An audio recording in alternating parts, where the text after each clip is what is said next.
अच्छा जी, क्लास को रिकॉर्डिंग पे लगा दिया है। जो लोग अब से लेट आएंगे वो फिर रिकॉर्डिंग सुन सकते होंगे। आज सेमिनार के बाद हमने फॉर्मली एक छोटी सी आपकी ट्रायल क्लास रखी है, just as a demo class, so that आपको पता चल जाए कि हमारा वे ऑफ वर्किंग क्या होगा, किस तरह हम आपको लेके चलेंगे और किस तरह आपकी ये जर्नी जो बाज़ाहिर बहुत मुश्किल लगती है, अल्लाह के करम से इंशाल्लाह आसानी के साथ चंद 40 दिन की मेहनत में ये कंप्लीट हो जाएगी। तो आज जिस सब्जेक्ट पे हम बात करने जा रहे हैं वो करंट अफेयर है। मेरा इंट्रोडक्शन आपसे ऑलरेडी हो चुका है। जो लोग अभी न्यू हैं, सेमिनार में नहीं थे, वो उनके पास रिकॉर्डिंग ग्रुप में जा चुकी है, अभी आ जाएगी, वो सुन सकते हैं। तो आज जो बेटा हम चीज डिस्कस करने जा रहे हैं वो one of the most technical subject in this Galaxy of one paper exam, that is current affair. Current affair मुश्किल ज़्यादा इसलिए है कि स्टूडेंट्स को ये समझ भी नहीं आता और समझाने वाला भी कोई नहीं मिलता कि आपने क्या करना है क्या नहीं करना। सिलेबस हमें एक बड़ा वास्ट सा दिया गया है, वो सिलेबस ऐसे है जिसमें से किसी सिलेबस के एक पार्ट के ऊपर भी पूरी दुनिया मैनेज कैसे करना है, कौन से पैरामीटर्स हैं जिनके तहत आपने तैयारी करनी है, वो आपके लिए बहुत ज़्यादा ज़रूरी है। इस टाइम मैप आपके सामने स्क्रीन पे मौजूद है जिस पे हम क्लास शुरू करेंगे, लेकिन इस मैप पे क्लास शुरू करने से पहले मैं आपको एक चीज दिखाना चाहूंगा कि नोट्स आपको किस फॉर्म में दिए जाएंगे, क्लासेस आपकी किस फॉर्म में होंगी, फिर आपको जरा चीजों की समझ आ जाएगी कि चीजें दरअसल काम कैसे कर रही होती हैं। जस्ट हमारा ये एक स्मॉल सेशन है सो डेट स्टूडेंट समझ जाए। फॉर्मल क्लास आपकी बाद में ही होनी है, ये जो कुछ अभी हम करने जा रहे हैं इसकी भी क्लास होगी, उसमें सारी चीजें आपकी क्लियर होंगी। अब जो मेरे बच्चों आपको नोट्स दिए जाने हैं वो ये हैं, जिसके अंदर एक एक चीज जो भी मैं आपसे क्लास में डिस्कस करूंगा वो एमसीक्यू फॉर्म में लिखी हुई है। हर चीज इसमें नहीं होगी क्योंकि बहुत सारी चीजें होती हैं जो न्यू एड ऑन हो रही होती हैं, साथ साथ सिलेबस में पेपर्स में आ रही होती हैं। अब इन नोट्स के साथ साथ जो आपकी क्लासेस हैं उसमें जो चीजें करवाएंगे उन दोनों चीजों को जब आप इकट्ठा करेंगे तो इंशाल्लाह लजीज आपका ये एग्जाम पहली अटेम्प्ट में क्लियर होने के काबिल हो जाएगा। अब इसको बेटा अपनी क्लास की जाने आ जाए आप, जो भी मैंने आपके साथ खोला है सिलेबस, ये मैप आपके सामने स्क्रीन पे है। सबसे पहली चीज जब करंट अफेयर की आपने प्रिपरेशन करनी है, सिलेबस को आप समझ गए हैं कि आपके सिलेबस को पेपर बनाते हुए हमने 3 हिस्सों में डिवाइड किया हुआ है। आपके नेशनल इशूज, आपके रीजनल इशू और आपके इंटरनेशनल इशू, इन तीनों के ऊपर आपने काम करना है। इन तीनों में से सवाल आने हैं, एक आपकी प्रेजेंट डोमेन, एक आपकी पास्ट डोमेन। उसमें फिर अगर आप इस मैप की जाने आ जाए, सबसे इंपॉर्टेंट चीज जो करंट अफेयर में सबसे पहली चीज है जो स्टूडेंट्स को अनफॉर्चुनेटली नहीं आती होती, इवन कि वो लोग पेपर में 1000 दफा फेल हो जाते हैं तब भी उन्हें ये पता नहीं चलता कि हमने कौन सी चीज थी जो करनी थी। वो ये होता है कि आपने मैप के ऊपर डायरेक्शन कैसे देखनी है। देखिए एक चीज आप याद रखें कि आप जब रट्टे लगाना चाहेंगे, रट्टे लगा के इस सफर को अगर आप इसको समझ के करेंगे तो करंट अफेयर को समझना बहुत आसान है इंशाल्लाह ताला। एक दो लेक्चर जब आपके करंट अफेयर के मेरे साथ होंगे, चीजें ऑटोमेटिकली आपके फिंगर टिप्स पे आ जाएंगी। ठीक है, अब उन्हें फिंगर टिप्स पे लाने के लिए मेरे बच्चों, सबसे पहले जब आपके सामने मैप आ जाए तो सबसे ज्यादा जरूरी ये है कि आपको डायरेक्शंस का पता हो कि east west north south direction क्या है। आपके सामने जब भी मैप आए, एक चीज आपने जेहन में रखनी है कि we are going to school में जो वी आता है वो आपने मैप के ऊपर लिख लेना। ये मैंने लिख रहा हूँ, इस साथ साथ वैनिश हो रहा है ताकि आपको मैप नजर आती है। ठीक है, ये मैंने वी यहाँ पे लिखा है, ये भी वैनिश हो गया। अगर कहते हैं तो मैं दोबारा आपको लिख के एक दफा दिखा देता हूँ वैनिश होने से पहले। ये देखिए, ये मैंने वी जो सा वो यहाँ पे लिख लिया। इट मीन्स कि पाकिस्तान की जो लेफ्ट साइड है, ये वाली साइड, ये आपकी वेस्ट है। पाकिस्तान की राइट साइड ईस्ट है। ऊपर नोज से आपने याद रखना है, upper side is always north और downer side is always south. तो ईस्ट वेस्ट नॉर्थ साउथ ये डायरेक्शन का तयन हो गया, जो आपके लिए याद रखना बहुत इजी हो जाएगा। आपके वेस्ट पे यानी कि आपके लेफ्ट पे वी जब आपने लिखा है, we are going to school में जो वी आता है हम, यानी कि डब्ल्यू आपका लेफ्ट साइड पे आया। तो आपके लेफ्ट साइड पे जो दो कंट्रीज हैं वो हैं ईरान और अफगानिस्तान। ठीक है, आपके वेस्टर्न बॉर्डर पे ईरान और अफगानिस्तान है। आपके नॉर्थ पे ये सेंट्रल एशिया और ये चाइना है। ठीक है, ये देख रहे हैं। आपके ईस्ट के ऊपर इंडिया है, ईस्टर्न बॉर्डर आपका इंडिया के साथ है। ठीक है, आपके साउथ के ऊपर ये इंडियन ओशन और अरेबियन सी वगैरह मौजूद है। पाकिस्तान के जो वेस्टर्न बॉर्डर है, जो अफगानिस्तान से टच होता है, ये वाला बॉर्डर, इसको ड्यूरन लाइन कहते हैं। बड़ी दफा पेपर में सवाल आया, इसका हमें सारा नॉलेज रिक्वायर्ड है, ये कब एस्टेब्लिश हुई, इससे रिलेटेड सारा वो आप आके फिर में पढ़ेंगे। ठीक है। पाकिस्तान के जो इंडिया के साथ बॉर्डर शेयर होता है, इसको आप LOC कहते हैं, लाइन ऑफ कंट्रोल। इंडिया और चाइना का जो ये बॉर्डर है यहाँ पे, ये लाइन ऑफ एक्चुअल कंट्रोल और मैकमोहन लाइन कहलाता है। लाइन ऑफ एक्चुअल कंट्रोल और मैकमोहन लाइन, ये चीजें आप साथ साथ भी लिख सकते हैं। अगर ना लिखी जाए, रिकॉर्डिंग आपके पास आनी, उससे भी आप निकाल के लिख सकते हैं।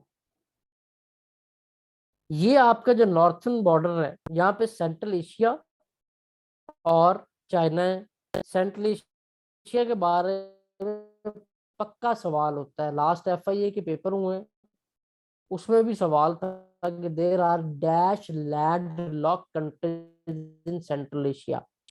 लैंडलॉक कंट्री उस कंट्री को कहते हैं जमीन हो, किसी तरफ भी उसके बाय वाटर एक्सेस ना हो, वो लैंडलॉक कंट्री कहलाती है। तो यहाँ पे बेसिकली मेरे बच्चों 12 लैंडलॉक कंट्रीज हैं आपकी सेंट्रल एशिया में। So there are 12 landlocked countries in central Asia. Overall दुनिया में 48 अराउंड है, और जो सेंट्रल एशिया में वो 12 है। जो आपको कैपिटल पेपर में पूछे जाते हैं वो मोस्टली आपको इन्हीं कंट्रीज के पूछे जाते हैं। ये जो तान तान वाली ये कंट्रीज हैं, या इनके कैपिटल पेपर में होंगे, या आपको मैंने बताया था ईस्ट यूरोपियन कंट्रीज, ये देखें, इनका कैपिटल पेपर में वो आपसे पूछेगा। या वो आपसे पूछेगा ये जो लीस्ट डेवलप्ड अफ्रीकन कंट्रीज हैं, यहाँ पे इनका कैपिटल पूछेगा। तो अगर आप ये और ये कर लेते हैं, ये तकरीबन 16 कंट्रीज बन गई, तो 90% कैपिटल आपका इन्हीं में से आ रहा होता है, आपका काम आसान हो जाएगा।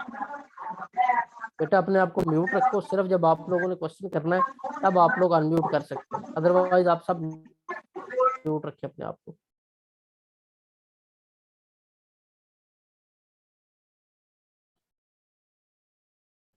ठीक है बच्चों, क्लियर। नॉर्थ पे ये चाइना है। चाइना 14 कंट्रीज के साथ बॉर्डर शेयर करता है। ये वर्ल्ड लार्जेस्ट इमर्जिंग इकोनॉमी है। वर्ल्ड लार्जेस्ट इमर्जिंग इकोनॉमी, इस टाइम लार्जेस्ट इकोनॉमी जो सी वो अमेरिका ही है, लेकिन ये वर्ल्ड लार्जेस्ट इमर्जिंग इकोनॉमी है, जो 2030 तक वर्ल्ड लार्जेस्ट इकोनॉमी बनने की सलाहियत रखती है। उसके बाद इंडिया है। India is again third largest economy bye 2030। बहुत तेजी से जौन सा ये जौन सा डेवलपमेंट यहाँ पे हो रही है। इसके साथ जो आपका बॉर्डर है वो LOC कहलाता है। 4 जंगें आपकी आपस में हो चुकी हैं, और बोन ऑफ कंटेंशन आपकी कश्मीर है। लास्ट जौन सा आपका जो मोस्ट रिसेंट है इस पे, वो 2019 में इंडिया ने अपने कॉन्स्टिट्यूशन का आर्टिकल 35A और 370 ये अबॉलिश किया था 5 अगस्त 2019 को, जिसके तहत उन्होंने कश्मीर में right to purchase property and right to marriage, वो सब कुछ वहां के लोगों को दे दी थी, जिस पे दुनिया में बहुत ज्यादा जो है वो, ये एक्चुअली UN की जो है करारदाद, उसकी खिलाफ वर्जी थी। पहले आपका कश्मीर के इशू के ऊपर जो प्रॉब्लम सॉल्विंग है वो आपकी करवाई थी मेडिएशन वर्ल्ड बैंक ने, लेकिन ये है कि आपका कोई फाइनल एग्रीमेंट जो है कोई एग्रीमेंट वाली स्टेज पे आप लोग नहीं पहुंच सके। इसी तरह इंडस वाटर ट्रीटी, उसमें मेडिएशन वर्ल्ड बैंक की थी, 1962 में आपकी साइन हुई थी। तो इंडिया के साथ आपके दो मेन प्रॉब्लम्स हैं, एक वाटर इशू और दूसरा कश्मीर। तो जब इन्होंने अपना आर्टिकल 370 और 35A अबॉलिश किया था, तो उसके जवाब में आपने भी अपने कौन से अपना जौन सा है पॉलिटिकल मैप अनाउंस किया था 5 अगस्त 2020 को, जिसमें आपने ये जो सारी जो डिस्प्यूटेड टेरिटरी है ये वाली, इसको पाकिस्तान का हिस्सा, पाकिस्तान के मैप का हिस्सा शो करवा दिया था। यहां तक किसी को कोई चीज समझ में ना आई हो, कोई कंफ्यूजन या प्रॉब्लम? जी बच्चों, कोई सवाल यहां तक किसी का? कोई सवाल नहीं? आगे चलें? चलें जी, गुड। अब इसके साथ साथ ये आपके हो गए जो आपके गिरदो नवा के सवाल आ रहे हैं। इसके साथ साथ अगर हम आगे चलते हैं, तो यहाँ पे आपके रशिया आ जाता है। Russia is largest territorial power. इस दुनिया के नक्शे पे देखें, सबसे ज्यादा जो जमीन है वो रशिया के पास है, ठीक है। और रशिया वो कंट्री है जो कि, मुझे देख लो आप लोग की स्क्रीन पे ये मैप होना चाहिए था, आप लोग बोल के बता नहीं देते, मैप शो नहीं हो रहा था, हालांकि मैं इस पे आपको लिख के बता रहा था। ये वी था जो मैंने लिखा था आपके साथ, we are going to school, जहाँ से मैंने बात शुरू की थी। ये देखिए,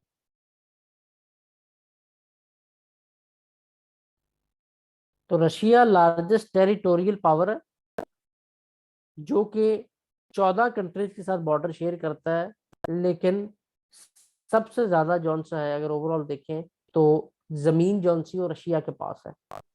उसके बाद ये आ जाते हैं यूरोप।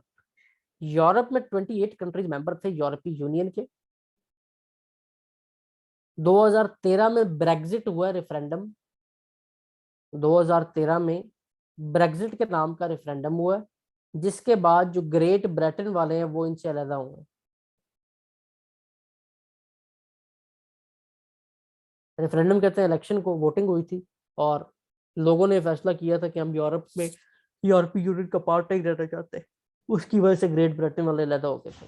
ये भी मैं सिर्फ आपको इंट्रोडक्शन दे रहा हूँ, बाकी चीजें हमने आगे फॉर्मल क्लासेस में डिस्कस करनी है। ये सिर्फ मैंने आपके लिए छोटा सा आधे घंटे का सेशन रखा है कि जिन लोगों का सेमिनार मिस हुआ या जो लोग देखना चाहते हैं कि क्या हमारा वे ऑफ स्टडी है, वो लोग समझ जाएं कि हम लोगों का तरीकेकार क्या है पढ़ाने का। रशिया की जो आपके लिए सबसे इंपॉर्टेंट चीज है वो हिस्ट्री ऑफ रशिया है, जो कि उसका रोल रहा है इन 20th सेंचुरी। ठीक है, अगर आप दुनिया के निज़ाम को समझना चाहते हैं तो आपको 20वीं सदी को जरूर समझना पड़ेगा। जब हम आपकी जगह स्टूडेंट थे, आज से कोई कह नहीं कोई 14 को साल पहले, तो हमने भी इन चीजों को समझने के लिए आपकी तरह एफर्ट की थी, ठीक है, और हमें अच्छा खासा खपना पड़ा था इन चीजों को समझने के लिए, ठीक है। तो आपको भी इन चीजों को जब आप समझना चाहेंगे तो एक दफा इसको स्टडी करना पड़ेगा। हमें ये कि 15-20 दिन पढ़ना पड़ा था, आपको एक लेक्चर में हम चीजें समझा देंगे, आपको चीजों की बड़ी अच्छी तरह समझ आ जाएगी। तो 20वीं सदी को समझना मेरे बच्चों बहुत जरूरी है। उस बार रिफरेंडम जो सा था वो इस वजह से हुआ था कि जो ग्रेट ब्रिटेन है ये सबसे बड़ी इकोनॉमी है, और लोग जो उनसे थे वहां के, वो इस वजह से तंग थे यूरोप से कि जो बाकी यूरोपीय यूनियन के छोटी कंट्रीज हैं वो जॉब की तलाश में उधर आ जाते हैं, और जिसकी वजह से उधर जो उनसे उनको वेज रेट कम मिलता है, कंपटीशन ज्यादा बढ़ गया, ठीक है। और जो उसकी वजह से वहां के लोगों ने वोटिंग की कि हम जौन सा है अब यूरोप के साथ नहीं रहना चाहते, क्योंकि हम अपने इकोनॉमिक राइट्स को प्रिजर्व करना चाहते हैं। ठीक है, समझ आ गई? और कोई सवाल?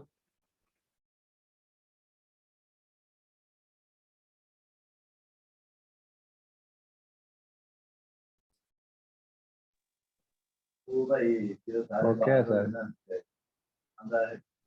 चलें आगे चलें जी।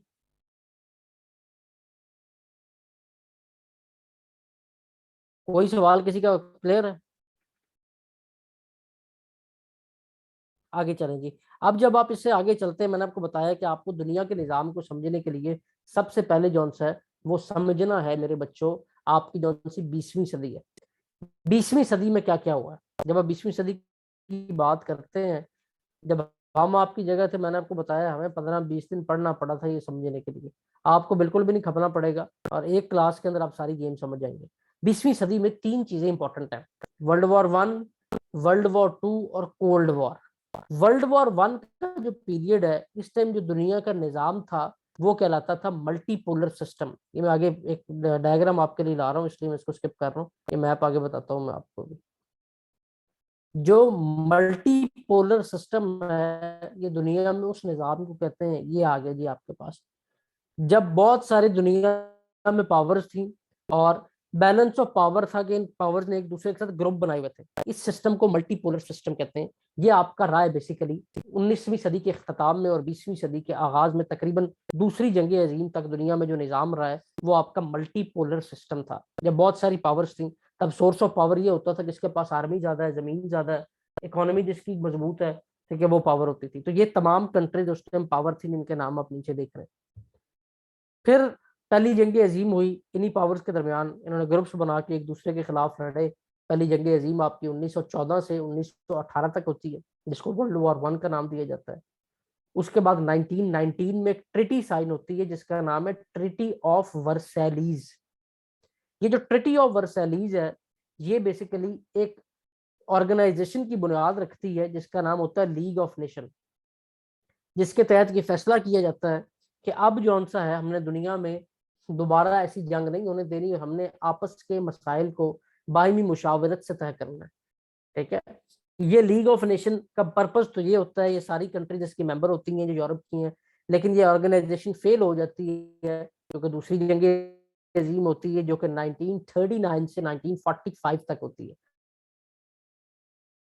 ये सारी पावर्स आपस में लड़ती हैं। उसके बाद दो मेन ग्रुप्स, दो मेन पावर बचती हैं, एक का नाम होता है अमेरिका और दूसरे का नाम होता है जनाब रशिया। ये दो मेन पावर्स बचती हैं, बाकी तमाम पावर्स की छुट्टी हो जाती है। और इस ऑर्गेनाइजेशन का नाम बदल के, जिसका नाम लीग ऑफ नेशन था, इसी का नाम यूनाइटेड नेशन कर दिया जाता है। पेपर में बार आने वाला सवाल जिसका जवाब अक्सर लोगों को नहीं आता कि यूनाइटेड नेशन की जो पेरेंट ऑर्गेनाइजेशन थी उसका असल नाम लीग ऑफ नेशन था, जो ट्रिटी ऑफ वर्सैलीज के बाद 2000 और 2000 कह रहा हूँ 1919 में बनी।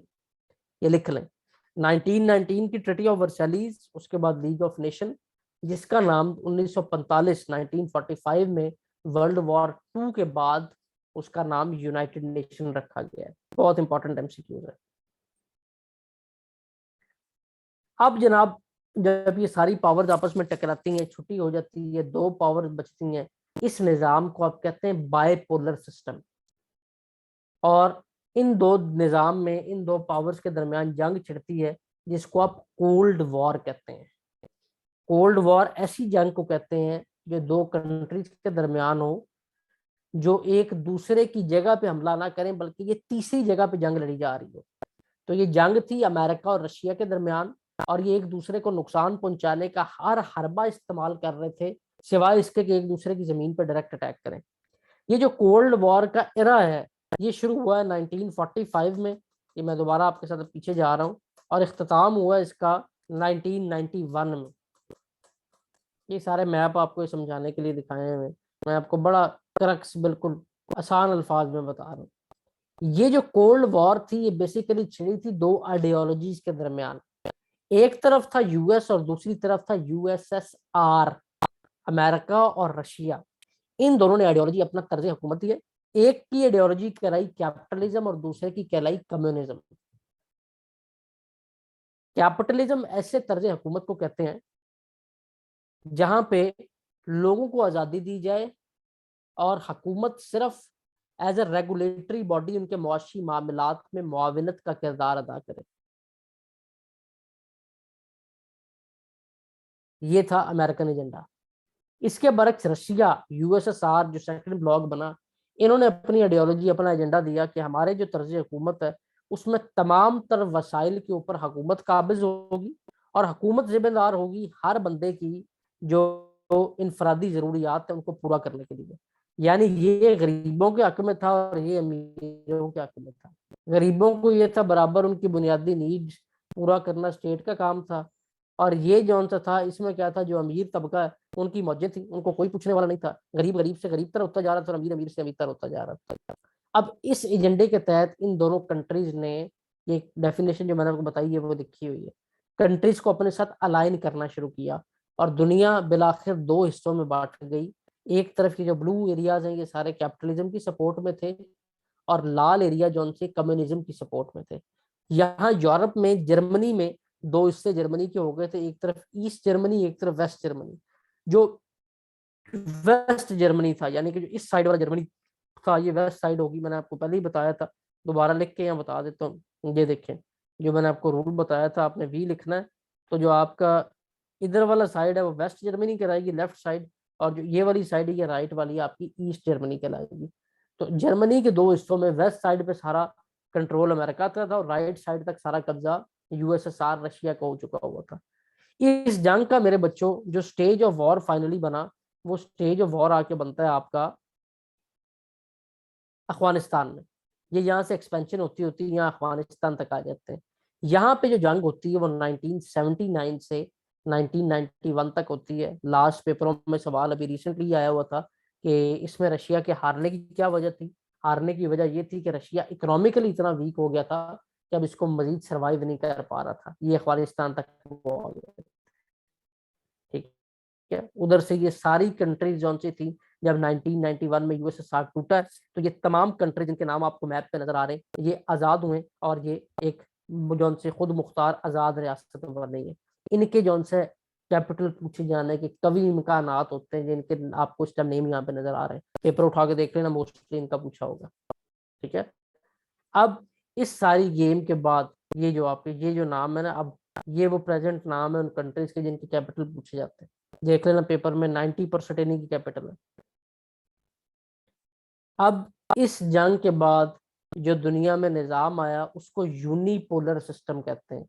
यूनिपोलर सिस्टम मीन के सिर्फ एक पावर बची जिसमें कैपिटलिज्म अपर एंड पे था और वो पावर थी अमेरिका। इस निज़ाम को आप यूनिपोलर सिस्टम का नाम देते हैं। ये हुआ है 20वीं सदी में। 20वीं सदी का इससे बाहर कोई एमसीक्यू आता नहीं, और जो मैंने पिछले 20 से 25 मिनट में आपसे डिस्कस किया है इसके अंदर से आपको हर पेपर में 3 से 4 एमसीक्यूज लाजमन मिल रहे हैं। ये मेरी बात लिख लो, और एकेडमी ज्वाइन करने से पहले इसको किसी जगह किसी पेपर को उठा के देख लेना, अगर ना हो तो फिर मुझे आप कहना। अब मुझे बताएं ये चीज क्लियर हुई है या नहीं हुई? कोई सवाल यहाँ तक, कोई चीज समझ में ना आई हो?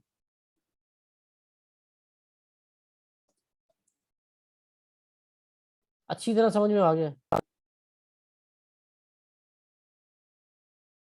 अगर नहीं आई दोबारा भी पूछ सकते हो। ये हमारा मेरे बच्चों पैटर्न होना है जिसमें हमने चीजों को बड़ा आसान आपके लिए बना के ना उसको आपको करवाना है ताकि आपको कोई कंफ्यूजन ही नहीं होगी। ठीक है, ये बड़े सुकून से हम पढ़ रहे हैं, देखिए कोई हम तेजी में नहीं है, कोई कुछ नहीं है। एक स्टोरी की फॉर्म में हर चीजें आपके दिमाग में उतार देना, और यही कामयाब मेंटोर की निशानियां होती हैं। गुड। तो अब इसके बाद ये जो कैपिटलिज्म और कम्युनिज्म का निजाम आया, इसके बाद जो उनका था, अब अगर देखें तो अपर होल्ड इनका है, अमेरिका वालों का। इसके बाद ये यूरोप का हिस्सा आ जाता है। इस यूरोप के हिस्से का आपको सवाल आता है यूरोपीय यूनियन का और ब्रेग्जिट का। उसके अलावा आपको यहाँ पे दो चीजें और पता होनी चाहिए। ये जो कंट्रीज है आपकी एस्टोनिया, लेटवा, लेटवाना, इनके बारे में सवाल आता है, ये रशिया के कब्जे में रही है। इनको आप बाल्टिक स्टेट कहते हैं। क्यों कहते हैं? क्योंकि यहाँ पे बाल्टिक सी मौजूद है। ठीक है, उसकी वजह से इनको बाल्टिक स्टेट कहते हैं। उसके बाद ये जो तीन कंट्रीज हैं इनको आप स्कैंडिनेवियन कंट्रीज कहते हैं। नॉर्वे, डेनमार्क, स्वीडन, कलेक्टिवली ये स्कैंडिनेवियन कंट्रीज कहलाती हैं। इनको स्कैंडिनेवियन पे 100% लिटरेसी रेट और 0% क्राइम रेट है, यानी कि world most peace loving countries जो सी वो ये हैं। उसके बाद यहाँ से मेडिटेरियन सी, रेड सी, ब्लैक सी, ये सवाल आते हैं कि इसके ये ईस्ट वेस्ट नॉर्थ साउथ पे हमें ये पता होना चाहिए। फिर हम यहाँ से अगर समुद्र पार जाते हैं, अमेरिका आ जाता है। अमेरिका के बारे में रटे रटाए सवाल है, अमेरिका का प्रेसिडेंट कौन है? ठीक है, वो प्रेसिडेंशियल हायरार्की में किस नंबर पे? अमेरिकन फर्स्ट लेडी का नाम क्या है? अमेरिकन सेनेट की कितनी सीटें? अमेरिका और कनाडा के दरमियान बॉर्डर का नाम क्या है? 49 पैरेलल लाइन। ये जो बता रहा हूँ ये आपको मिल जाएंगे, जो नोट्स है उसके अंदर जवाब इनके मौजूद है। उसके अलावा यहाँ से कोई सवाल नहीं आता होता। हाँ, एक सवाल और आ जाता है कभी कभी कि बेसिक कितनी स्टेट्स थी जिन्होंने मिलकर यूनाइटेड स्टेट ऑफ अमेरिका बनाया? वो 13 स्टेट थी, कॉलोनीज थी बेसिकली। कनाडा के बारे में कोई सवाल नहीं आता। एक मुस्लिम जज यहाँ पे मार्च में नॉमिनेट हुआ, उसका सवाल आ जाता है। फर्स्ट मुस्लिम जज है जो इनके सुप्रीम कोर्ट में आया, ये भी आपके नोट्स में मौजूद है नाम। और दूसरा जो उनसे कैनेडियन इमिग्रेशन पॉलिसी, जिसका नाम था इमिग्रेशन पॉलिसी 2021, उसका सवाल आ जाता है, और कोई सवाल नहीं आता। फिर जनाब ये नीचे वाला हिस्सा साउथ अमेरिका का है। साउथ अमेरिका और सेंट्रल अमेरिका कनेक्ट होते हैं कैरेबियन सी के साथ। ये जो कंट्री है स्पोर्ट्स लविंग कंट्री है। इनमें एक रोल जो है, जो सवाल आपको आता है यहाँ पे, वो आता है यहाँ पे जो वर्ल्ड लार्जेस्ट फॉरेस्ट है जिसका नाम अमेजोन है, वो यहाँ पे 7 कंट्रीज में मौजूद है। सबसे ज्यादा हिस्सा उसका ब्राजील में। ये लीस्ट डेवलप अफ्रीकन कंट्रीज है, यहाँ से कोई सवाल नहीं आएगा। सिर्फ ये आपको पता होना चाहिए, सबसे ज्यादा दुनिया में लीस्ट डेवलप अफ्रीका जो कंट्रीज है वो अफ्रीका में है।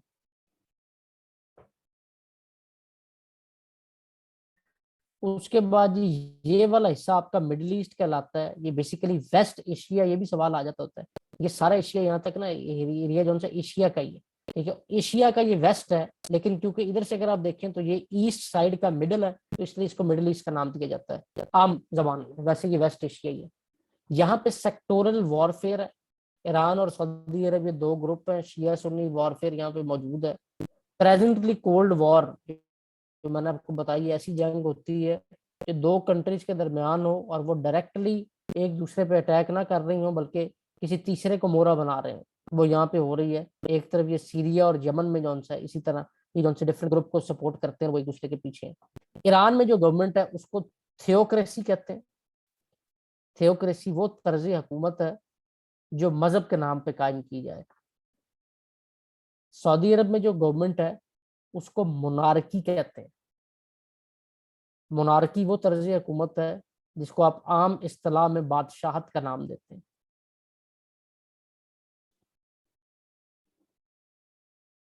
उसके अलावा जनाब यहाँ से आपके सवाल पूरे हो गए। करंट अफेयर की बात करें प्रेजेंट डोमेन में, तो आपको जो ईरान के बारे में एक सवाल आता है वो आता है चाबहार पोर्ट का। Chabahar port. उसके बाद ये पार्ट दुनिया का आ जाता है। यहाँ से जो सवाल आते हैं वो आते हैं straits of Malacca, straits of Gibraltar के बारे में। ऑस्ट्रेलिया का सवाल आजकल पेपर में एक बड़ा आ रहा है। यूएस, यूके और ऑस्ट्रेलिया इन तीनों ने मिलकर एक एजेंसी बनाई है चाइना के खिलाफ। उसका नाम है यूएस यूके ए, ऑस्क।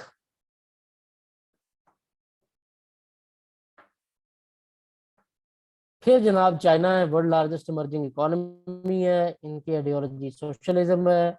इनके लैंडमार्क प्रोजेक्ट जिसके हर पेपर में सवाल होते हैं वो सीपैक, जो उसका पेरेंट प्रोजेक्ट जो है वो है OBOR, one belt one road initiative.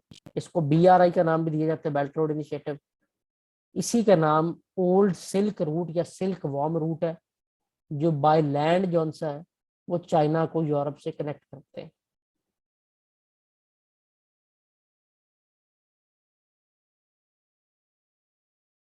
यहाँ पे आपका दुनिया का चक्कर इख्तिताम पजीर हुआ जाता है। आधे घंटे में कभी दुनिया फिरी, मुझे ये बताओ। ये तरीकेकार होगा हमारी क्लासेस का। इस तरह चीजें आपको कन्वे की जाएंगी। उसके बाद हम हमारे नोट्स होंगे।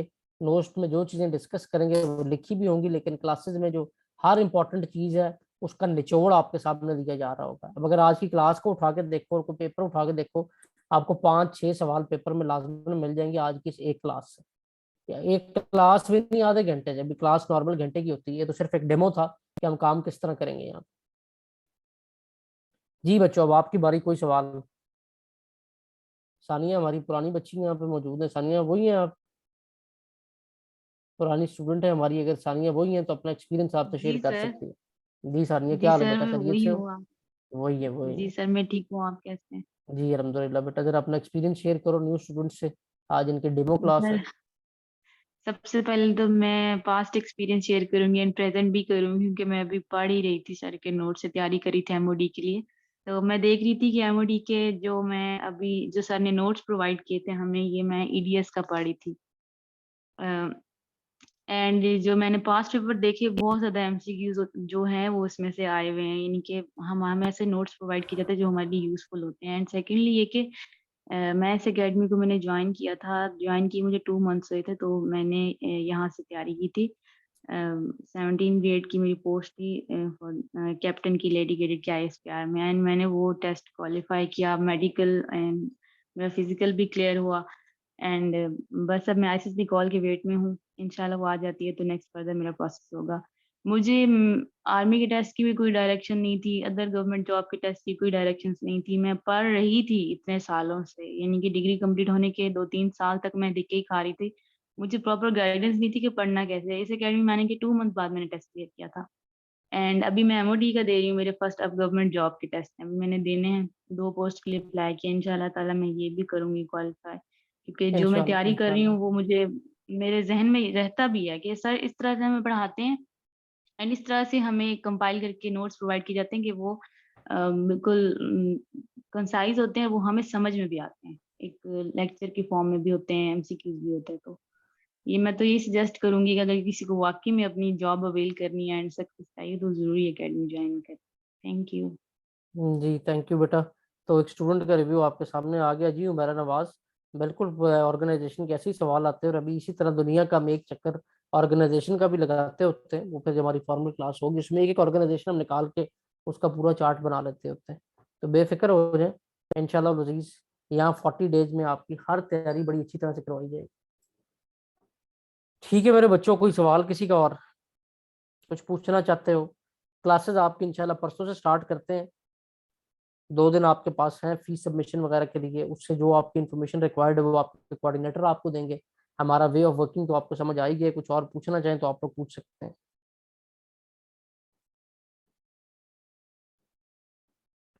All clear?